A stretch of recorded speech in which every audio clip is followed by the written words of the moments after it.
There's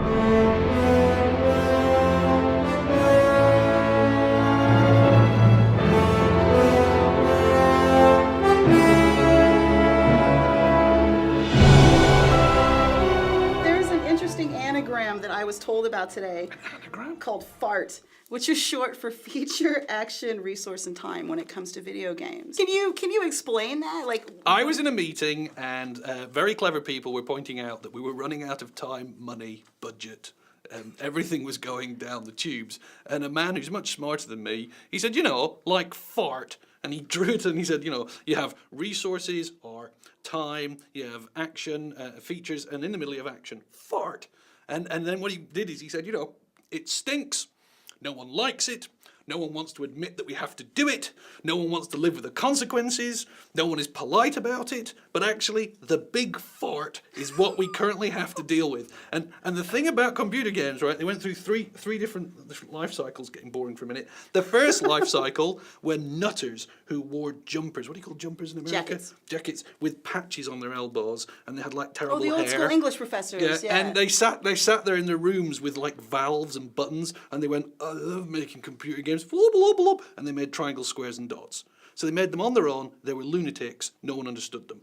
Then there was the next generation who made PlayStation 2 games. Right. And they were teams of 50, 60, 70, 100, 200 people. And they made these big monolithic games that required like the project managers and budgets. And then there's now the new version. We've gone back to the beginning and it's kids in bedrooms making flash games. But that middle period is what I'm talking about, where games took 2 years to make. And so there we were, and the truth about games back then is it was all about bitter compromise and crushed dreams. You were always getting rid of features and not having as many levels, and the game was never as good as you wanted it to be because you ran out of money or time or resources. And it was terrible. Now, in the modern age, where we have endless budgets, and we can make flash games, put them out for free, you can make a game based on just a mechanic. You can have an application that does nothing but do farts. You can have doodle jump. You can have all sorts of great stuff. And they're really interesting, and you're empowered again. But we're in the generation where if you're young, with tight skin, future in front of you, you can literally go to your bedroom, make a game, change your life. There's a game out, Audio Surf, came out about 1.5 years ago, made by one dude, changed his life. Imagine that. Imagine the joy of that. That's where you can find free licensed tracks for anything. It creates a driving like a driving thing based on your music collection. Oh, wow. Yeah, it's really quite interesting. There's loads of stuff like that. Castle crashes, tower defense. Who'd have thought it? A dude goes and makes tower defense, and now he lives in outer space. Think about that for a second. I am a fan of the South Park How awesome one, is that? And so to be alive and young in this computer era, where you can make what you want, you no longer have to go off and get permission from a publisher. You can just put it on a website. You no longer have to wait for the man to tell you that you can do it. You just build what you want. We've gone back to abstract graphics. Think about that for a second. My little boy, Callum, hi, when he plays computer games, he doesn't go, Dad, this is so retro. This is so 8-bit. He just goes, oh, it's an art style. Mm-hmm. That's just the art style you've picked. The people who are slightly older than him, the snobs who played lots of PlayStation 2 games, they go, it's not photorealistic. Who wants to make crap NES-looking games? Because they're obsessed with photorealism. And so we're in this really interesting where you've got these young people with open minds, with emulators. You can go back and re-experience all the games. You can now go to websites with 100, 200, 1,000 games on them. They might all be terrible, but what terror? 30 seconds of joy to find a new little game mechanic that you really like. We've actually got artful games. There's a game called Passage by Jonathan Rower. Really interesting. It's not really a game. It's an art statement. Imagine that. You've actually answered a question for me about the best part of making video games. But now, let's take that other side of the spectrum and play devil's advocate a little bit. What is the worst thing about making video games? If there is one. The ideas in your head are immensely difficult to get realized. And once you've realized it, no one understood what you were doing. Because one of the great things about computer games is you experience them in your mind. Even if it's photorealistic, it's actually an emotional build that you have. And so when you meet other people, they have a completely different view of the game they've played. They got different things out of it. It's like when you talk to people about their favourite games, it's really interesting. Some people like a game because of the nostalgia value. Because when they played that game, they were young and free and easy and tight-skinned. Other people really like games, but really they were just obsessed about it. It was just their time for obsession. Other people can like games because they were important in their life. They were miserable. They were unhappy. It was that, that summer where they didn't know what they were going to do with their lives. So it's really interesting. They're sort of like music. The thing you're trying to do with a computer game is make something interesting that's exciting that other people will like. And the thing that that's the most difficult thing to do is actually achieving that. Something really interesting has been happening in gaming, and it's very hard for gamers to come to terms with it. And it's a very simple thing. For the longest time, we were a special group because no one understood us. It was like we were following a band that hadn't actually sold millions. It was a secret band, and that we went to their gigs and we knew all the lyrics, and actually the people out there had no idea what we were doing.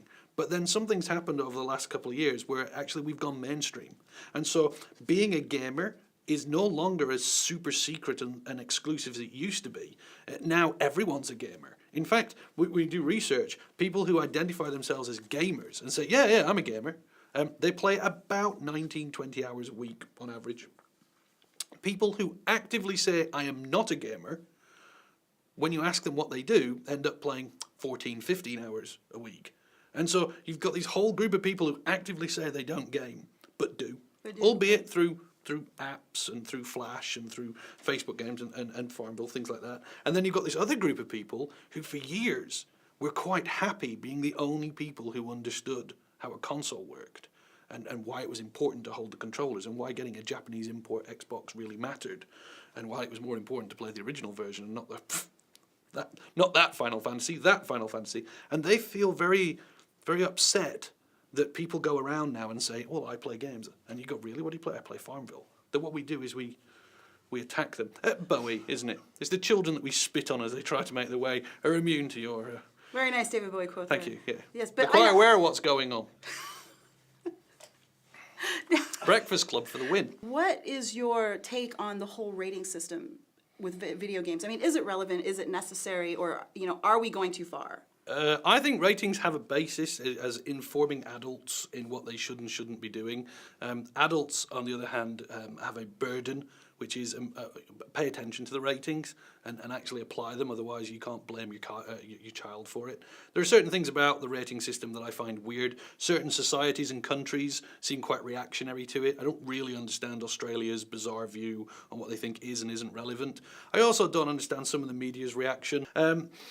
I think if a game is going to put things on it that are adult in nature, Grand Theft Auto is a game that has some serious adult content and some challenging moral gameplay mechanics in it, then you should put your game in, you should put your age on it, and adults should pay attention to it. And that goes as much for the people who sell games as the people who play them.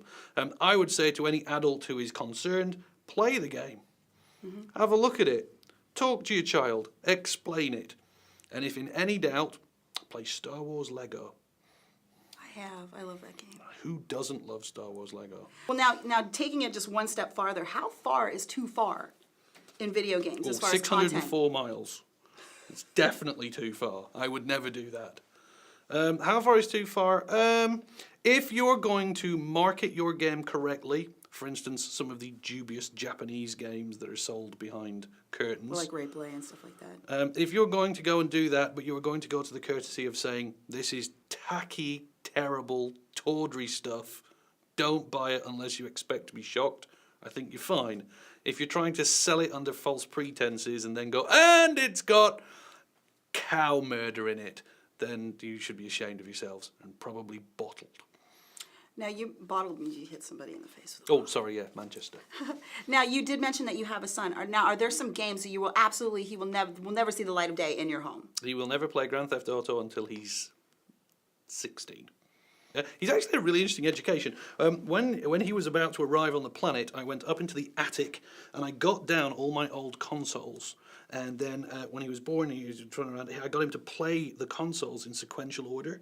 So he started with the Atari and then worked his way up. And then he was on the Genesis. And because he didn't really have too much of awareness regarding branding and image, he just played them and thought they were really interesting. And so he really has played all those games and played them in exactly the same chronological order that I did. And so his understanding of what computer games is really quite odd. So when he hit 11, he had migrated to things like Civilization. Right. Whereas his friends were just getting into first-person shooters. He completed Half-Life on the PlayStation when he was 7. Not bad, eh? That was the Decay version. And so he's had a really interesting sort of like gaming experience. And it's been fascinating watching him because it hasn't actually turned him into a heroin-taking psychopath. It's turned him into a very rounded little boy. He's on Xbox Live and he plays on that and he loves it and he's great. And then he was at dinner, and he said, "Dad, I need to talk to you about this kid who wants to like hang out with our group." And I said, "Okay, what is it?" He said, "Well, he's a child." He's a child, right? Well, you're 11. How old is this? He's 9. He's 9. Gosh, look at that. The rabid judgment comes in. That 2-year spread is damning. But in the group that he's in, he's by far the youngest. The average age of his group is 19. And the only reason they let him in is because he's pretty handy at those headshots. Currently, I think I might be training him to do wet work for the CIA.